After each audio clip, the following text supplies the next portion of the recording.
than anybody would have expected. Let's go through quickly to point only two things. As you know, as you have seen in this country as well, the markets react normally 2 quarters, if not even faster, than the real economy. So what we are seeing now is not a recovery of the real economy. We are seeing a recovery in the markets, and we are market people, so we all love it. Yet the politicians normally don't look at the markets as much as they look at the real economy. So we will have, there are some implications there that I would like to point out later. The second is, in this page, is spreads and interest rates. LATAM has tightened substantially. You know, we, in the worst part of the flight to quality, typically everybody went to US Treasuries, and Latin America suffered, despite the fact that from a credit standpoint, if people had done their numbers, they would have realized 2 very important things.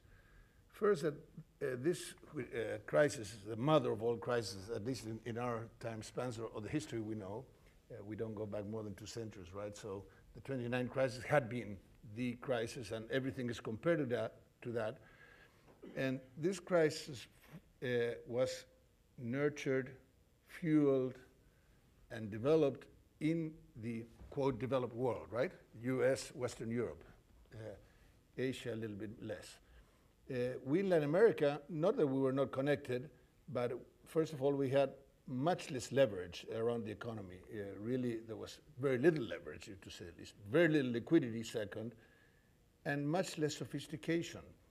When you see what my fellow bankers did around the world to sell derivatives, CDSs, and all sorts of crazy products, including your packages of mortgages, they went as far as Mexico.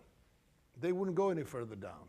The Brazilian banks are today, if you can believe it, larger than many huge, traditionally largest American banks.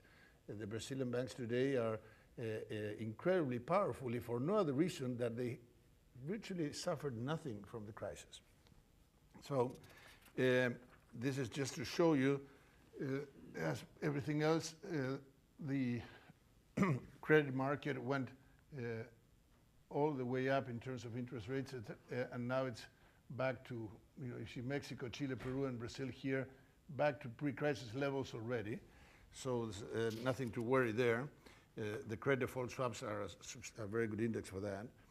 This is the equity situation, the same thing in Brazil, Colombia, Chile, and Mexico, all coming back to 70% levels of the peak. So with the only exception of Brazil that was really booming in 2007, you know, things are coming back very rapidly.